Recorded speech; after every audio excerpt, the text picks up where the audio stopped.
Pulso económico del lunes, que como es tradicional vamos a iniciar pues, echando la vista atrás a ver cómo le ha ido al IBEX 35.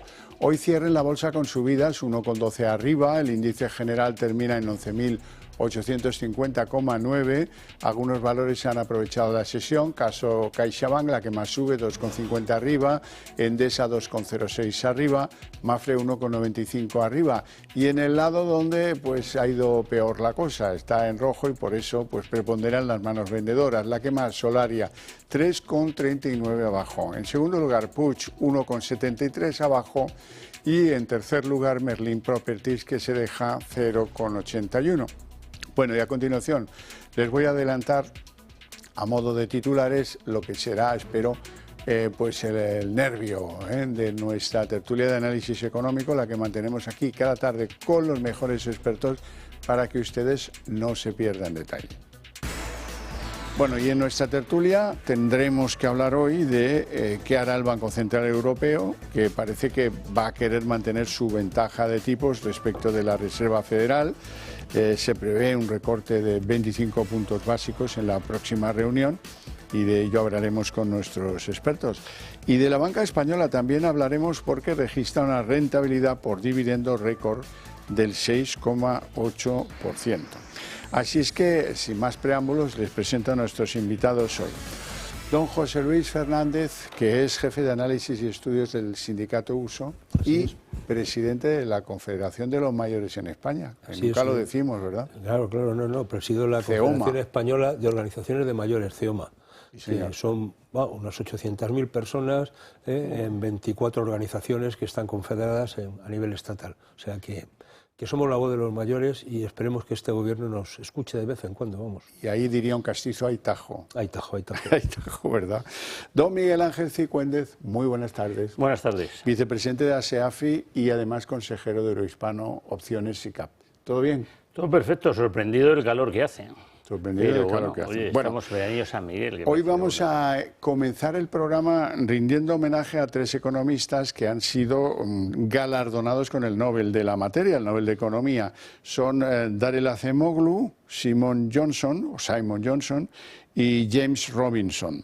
La Academia Sueca ha querido reconocer a estos tres hombres por sus trabajos sobre cómo entender las diferencias que promueven la prosperidad o no de las naciones. De hecho, muchos de ustedes conocerán un libro que escribieron conjuntamente Acemoglu y Robinson, que les recomiendo fervorosamente, que se titula ¿Por qué fracasan los países? Y ese es un punto de partida y nuestro reconocimiento también desde aquí a esos tres economistas.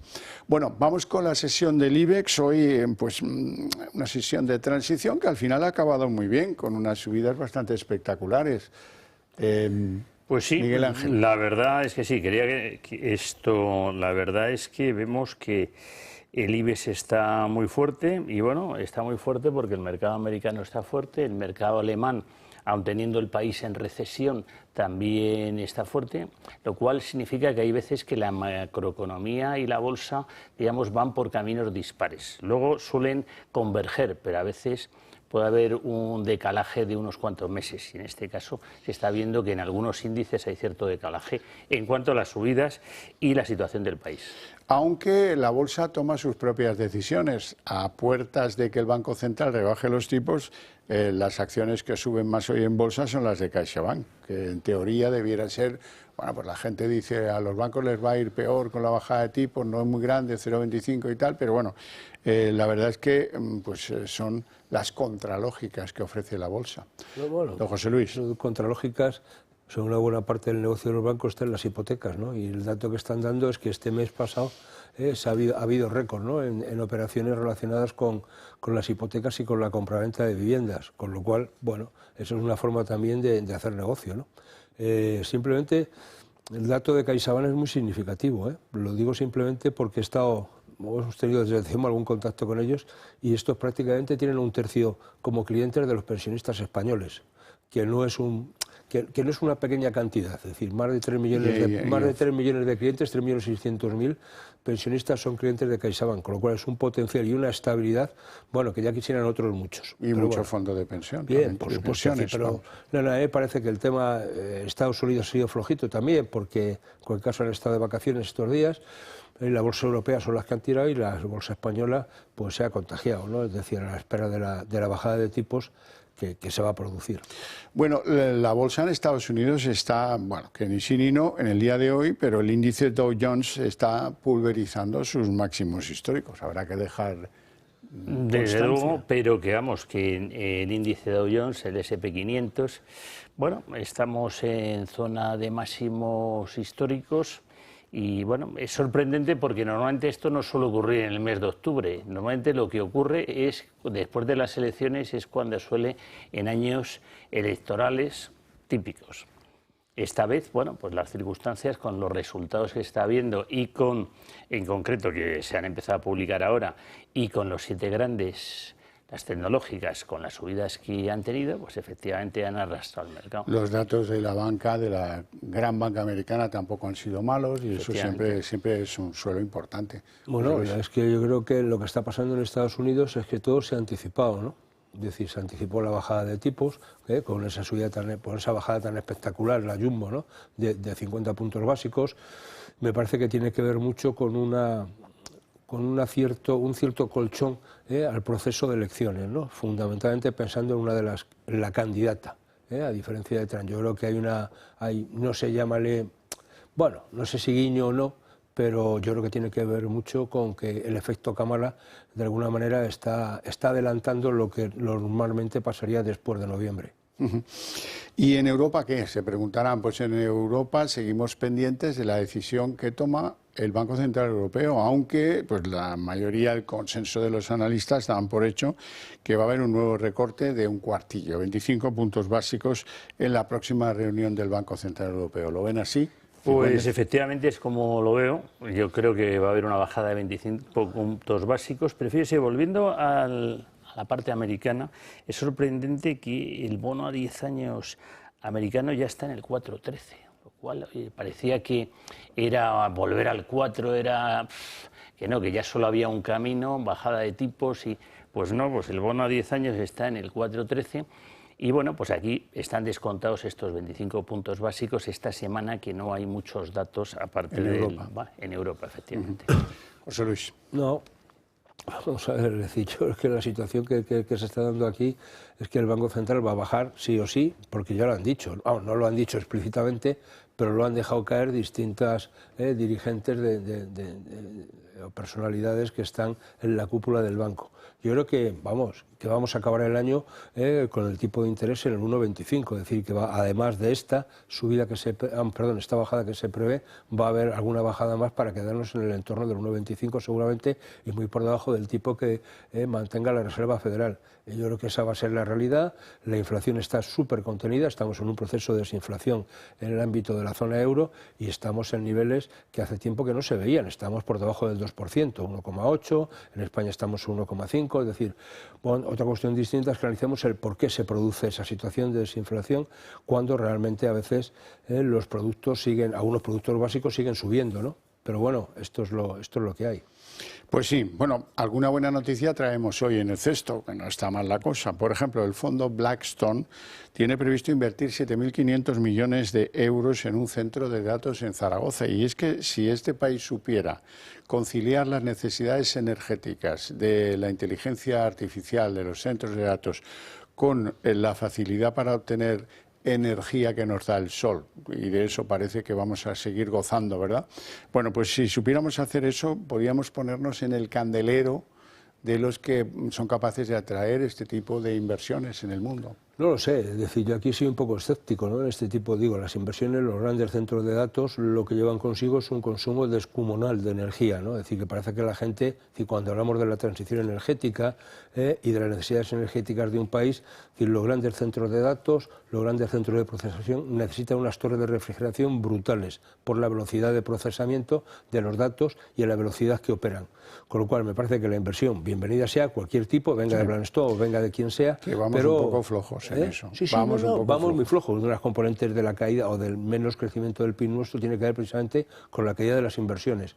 Ahora, me parece que el tema de fondo, hablando del tema energético, es en este país hace falta un día plantearse esto en plan serio, ¿no? Si tenemos energía barata y suficiente para mantener la industria, para mantener esa electrificación del mercado automovilístico o no. Dice, oiga, ¿en dónde enchufo el coche? Si voy de viaje. Esto es un problema real. ¿Y cómo vamos a refrigerar las grandes torres que se dediquen a almacenar todos estos centros de datos que son tan importantes para que la inteligencia artificial genere? O sea, al final la inteligencia artificial no es más que mucha máquina procesando mucho dato a una gran velocidad. Cicúendez. Nada, estando completamente de acuerdo con José Luis, bueno, han ido a ubicarse en una zona que parece que ahí están fuertes en energía eléctrica y que pueden permitirse... Los molinillos. Fundamentalmente. Sí. Bueno, el tema no es la energía, es cómo se produce y si realmente es rentable y si eso realmente causa un daño ecológico o no. Si todo esto es muy discutible, ¿no? Yo siempre digo que a veces los molinillos a mí lo que me imponen es una patada visual. Lo digo de manera muy coloquial. Sí, patada, pero con una piedra en el ojo. Y que hay muchos días que no producen, ¿no? Por eso pues, la fotovoltaica es mucho más segura desde ese punto de vista. Bueno, vamos con la banca española. La banca española registra una rentabilidad por dividendo récord del 6,8%. Y pocos esperaban algo como eso. Bueno, yo siempre, ya saben el dicho, ¿no? La banca siempre gana o la banca nunca pierde, como quieran, pero la gana, en este caso siempre gana, ¿no? Es decir, yo creo que primero, yo creo que las instituciones financieras están saneadas después de la crisis que se padecieron, después del tomate, vamos a emplear un término coloquial, de las cajas de ahorros, que fueron las que realmente estaban tocadas y no tanto las estructuras financieras. Yo creo que en la medida que esa bajada de tipos, yo insisto, va a favorecer que vaya más gente a acudir al crédito, eso va a hacer de alguna manera que el negocio de la banca crezca y eso es una cosa impepinable. Y a partir de ahí, oiga, usted gana más no porque cobre más, sino porque vende más. Y en este caso la banca va a vender más productos financieros. Cicúendez. Bueno, pues efectivamente la banca está muy fuerte. Hay algunos que con los temas de las sopas están un poquito más flojos, pero están volviendo como el IBEX a la zona de máximos. Y entonces, claro, cuando estás en estos entornos, pues lo normal es que seas más generoso con lo que repartes de tus beneficios. Y esto es lo que está ocurriendo. Bueno, hoy hay que felicitarse de que la conocida OHLA, algunos se acordarán de Warteline y toda la antigua organización, lo que ha quedado de ella es OHLA, pues ha habido un acuerdo entre los deudores de la banca, los bonistas, los inversores, y parece que de momento superan la situación de inminente suspensión de crisis a las que estaban abocados.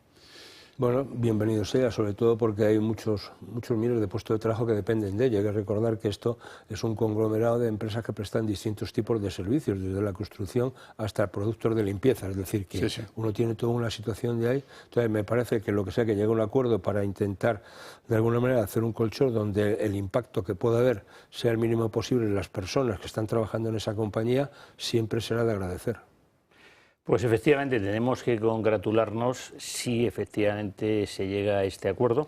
La verdad es que si uno ve el gráfico tiene una capacidad de crecimiento espectacular porque la caída ha sido tan morrocotuda y está en zona de mínimos. Entonces, bueno, pues todo lo que le queda es subir. Aquí lo que no se puede poner uno es bajista, pero vamos, cualquier otra cosa, la capacidad, los que están enganchados aquí, pues vamos, tienen que esperar, pero mucho. Entonces, bueno, pues nos congratulamos. Sí. Bueno, hablemos de Solaria, líder en caídas en el día de hoy, 3,39 abajo, que parece que se desinfla de su antigua marcha positiva en las últimas, bueno, ya no las últimas, en las posiciones de la semana pasada. ¿Cómo veis Solaria? Miguel Ángel, empiezo por ti. Bueno, pues Solaria desde el punto de vista técnico tiene mala pinta. Nosotros no estamos dentro y no vemos de momento, hasta que no haga una figura de vuelta, no tenemos intención de entrar. Así es como lo veo técnicamente. Bueno, yo creo que estas cuestiones de las renovables tienen su aquel, ¿no? Y a veces van y vienen, y yo creo que hay que despejar, es decir, fijaros todo lo que tiene que ver la deuda que nuestro gobierno tiene con algunas de estas entidades, sobre todo extranjeras, y los riesgos de embargo que tenemos sobre algunas propiedades. Sí, riesgos, ¿no? Reales, embargo de cualquier reales. Cosa española, cualquier día embargan en Juan Sebastián Elcano. Bueno, si hay algún instituto Cervantes ha estado a punto de ser. Sí. Entonces me parece que es terreno, digamos, peligroso. Entonces el gobierno, insisto, lo que tiene que definir es una política energética y qué hace realmente una política respecto a las energías renovables, cómo se diversifica bien el pool español y a partir de ahí con qué vamos a contar, ¿no? Es decir, lo que no puede ser es que cuando Europa avanza hacia formas de energía más baratas y sostenibles, digo, por la propia definición ahora mismo de la energía del gas o de la energía nuclear, es decir, en España seguimos manteniendo una cuestión que nos va a costar muy cara. No podemos mantener, insisto, una energía a costos razonables si no tenemos capacidad de producir mucho y barato. Bueno, hay que hablar de una novata en bolsa. Hoy salía a bolsa la automovilística Ebro. ¿Cómo le ha ido? Pues bien, le ha ido muy bien porque ha subido cerca de un 19% en su salida y se encarama a los 8,25. Cifuentes. Bien, bueno, pues sabe que nosotros necesitamos un cierto recorrido para tener un criterio claro a la hora de entrar o no, pero bueno, lo que sí está bastante claro es que hay oportunidades en el mercado, hay salidas que son interesantes. Y esta, pues la verdad, estamos hablando de una histórica, ¿no? Si es Ebro, yo me acuerdo de los Ebro... Camiones y tractores, ¿no? Los tractores Ebro, azules, yo los he visto mucho por Castilla-La Mancha. Vamos a ver si la salida sigue en días sucesivos, porque el primer día es muy fácil, pero luego hay que mantener eso. Vamos a ver si se mantiene, ¿no? Es decir, empezar está bien, pero hay que ver si se mantiene, ¿no? Y luego yo creo que estamos hablando primero de esos coches, digamos, pick-up, de alta gama, quiere decir que son coches. Vamos a ver si el tema contaminante o no, a mí me preocupa mucho todo lo que tiene que ver con el sector automovilístico. ¿Va a haber motores de combustión? ¿Hasta cuándo? ¿Y de qué manera, no? Pues esto es un problema. Hay que saber si el mundo de la política echa un paso atrás de la Agenda 2030, de los compromisos verdes y de esa pretensión de arruinar las fábricas de coches de motores diésel o de motores gasolina. Bueno, España va a ser el país que va a soportar un mayor coste por relación directa con el envejecimiento de sus trabajadores. Va a ser así en las próximas décadas y comparado con otros países europeos. La factura de las pensiones por un lado y la de los cuidados por otro van a requerir que se utilice en ellas el 23,8% del gasto público de nuestro Producto Interior Bruto. Me parece poco. Yo creo que va a hacer falta más. Lo digo primero, no tanto por el tema de las pensiones, que yo creo que eso el gasto está más estandarizado, más controlado, en torno a un 15-16% del PIB, sino que para mantener las situaciones de dependencia en las debidas condiciones hay que poner bastante más recursos. Recordar que la ley de dependencia tendría que financiarse a partes iguales entre la Administración Central, es decir, el Gobierno, y las comunidades autónomas. Tanto pongo tanto. Es decir, que si yo pongo 5, el otro pone 5. Y el problema es que actualmente las prestaciones de la ley de dependencia son insuficientes, no llegan a todo el mundo y hay gente que se muere sin estar diagnosticado. O sin ser calificado como dependiente y, por tanto, o estando calificado pero sin recibirla, ¿no? Entonces, este es un auténtico hándicap. A mí me parece que el gran reto de este país es el cuidado de nuestros mayores, porque ahora mismo el 25% de nuestra población estamos en torno por encima de los 65 años y de aquí a 10, 15 años vamos a ser el 30%. Es decir, que uno de cada 3 españolitos tendremos más de 65 años, algunos ya los tenemos, con lo cual yo espero llegar con alguno más. Pero esta es la realidad. Tenemos un país que está envejecido, como pasa con la vieja Europa, pero además no hay recambio generacional por abajo, con lo cual la situación que tenemos es preocupante. Me parece que si queremos mantener ese estado de bienestar que tiene que ver con pensiones y cuidados, hay que hacer algún planteamiento más en línea de más empleo, mejor remunerado, mejor cualificado y con mayor productividad. Yo le quería preguntar a José Luis, ¿a partir de cuándo se considera uno mayor? Lo digo en las estadísticas, a partir de 65, no sé por qué esa edad mágica, ¿no? Es decir, a partir de 65. Teóricamente, lo que pasa es que yo creo que eso hay que cambiarlo porque el concepto de mayor es algo relativo. Es decir, si yo le digo a mi nieta qué mayor te veo, se pone muy contenta. Si tú se lo dices a tu mujer, ya verás lo que te dice. Sí, sí. Bueno, yo todavía no soy mayor, con lo cual tú te salvas, soy joven de espíritu. Iba a decir por los pelos. Bueno, sí, estábamos con la pregunta de... Sí, cómo no. Sí, sí. Pues mira, yo acompañando a esto, la buena noticia que tenemos a partir del 1 de enero es que los que hayan aportado planes de pensiones hace 10 años, pues van a poder empezar a ayudar de alguna manera pues a que no sea tan duro el trance de estar jubilado, de adelantarse, porque no hará falta estar jubilado para empezar a recibirlo. Y eso va a ser una cierta ayuda, pero no para muchos españoles. Tengo mis dudas con eso, de que sea una ayuda o sea un hándicap al cabo después. Sí. Quiero decir, porque teóricamente ese plan de pensiones que tú puedes rescatar, cotiza. Claro, primero porque tienes que pagar lo que tenga, pero bueno, eso es antes o después. El tema, si eso supone un ahorro para cuando llegase el momento de la jubilación y tú no tienes que esperar a jubilarte para liberarlo, salvo que hubiese una circunstancia excepcional, el tema es que tu posible ahorro te lo fundas. Puede ser legítimo, pero si al final no tienes dinero suficiente o ahorro suficiente para vivir la pensión o eres un autónomo que te has quedado en el mínimo de cotización y no tienes, te tenemos que subsidiar los demás para que sigas viviendo. Ojo con ese tema de los 10 años, que yo tengo mis serias dudas de que sea tan bueno como nos lo están pintando. Hombre, es una duda importante porque dices, oye, ¿dónde está mejor el dinero? ¿En mi bolsillo, aunque me retengan algo, o en el bolsillo de un sitio que no lo puedo sacar?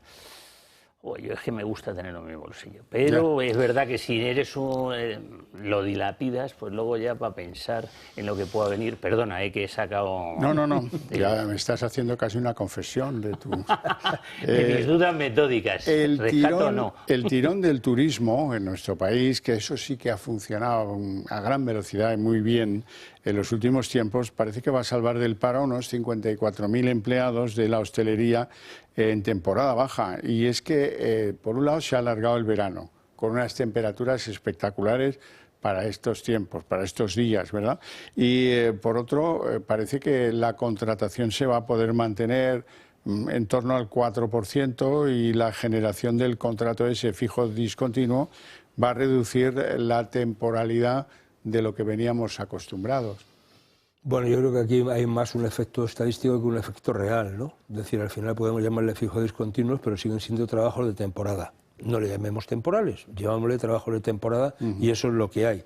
Entonces, me parece que el tema de fondo, hoy veía unos datos de Baleares, que es un ejemplo típico de este tipo de situación. Bueno, hay más gente que está percibiendo prestaciones por desempleo que los teóricos parados registrados en el servicio público. ¿Por qué? Precisamente por la realidad de los fijos discontinuos que está ahí. Bueno, no contabilizan como parados, pero consumen prestaciones durante el periodo que estén en inactividad siempre que hayan tenido el tiempo suficiente para hacerlo. La contributiva, y si no, van al subsidio.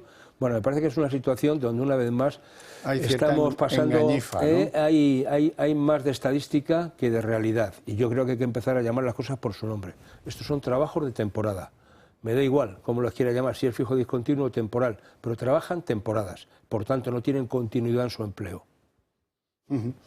Yo aplicándolo a la parte de los mercados, pues bueno, sabe que de las 4 turísticas la que más me gustaba es IAG y sigue siendo. Ha tenido un recorrido al alza bastante interesante. Las de Amadeus, pues ya su recorrido es bastante más limitado. Y bueno, AENA lo mismo. Y bueno, y Meliá pues está en una situación un poquito compleja, digo, con respecto a su gráfico. Bueno, pues a ver si superan en estos tiempos esas consideraciones. Hoy no sé yo muy bien por qué, pero sube Endesa. ¿Tenéis alguna idea de por qué hoy Endesa es la segunda en subidas, 2,06 arriba? Bueno, yo creo que la gente busca esto, las utilities, ¿no? Endesa, las Iberdrolas, es decir, son siempre refugio en un momento determinado. Cuando no lo tengo claro, esto me da siempre una cierta tranquilidad a la hora de invertir, ¿no? Más allá que yo creo que, bueno, todo lo que tiene que ver con el hecho energético siempre suele ir bien. Y bueno, cuando el mercado entra ya en zona de máximos, bueno, de máximos relativos, porque máximos, claro, aquí todo depende si incluimos el dividendo o no. Si incluimos el dividendo estaríamos en máximos, si no incluimos, pero claro, nos tendrán que pagar algo por tener acciones, porque si no, entonces no hay que incluirlo, sino hay que verlo como está ahora mismo el índice. bueno, pues invertir en un valor como Endesa pues siempre es una alternativa. Es muy estrecho, por cierto, porque poca inversión produce mucha subida, ¿no? Comparado con lo que fue en su día, desde luego. Claro que sí. Bueno, pues lo dejamos aquí, no tenemos tiempo para más. Aquí se queda por hoy el Pulso Económico, con mi agradecimiento a estos dos señores por sus opiniones, su presencia en el programa, y a ustedes su interés y su paciencia. Pero para ustedes tengo premio. A la vuelta de publicidad, la redacción abierta.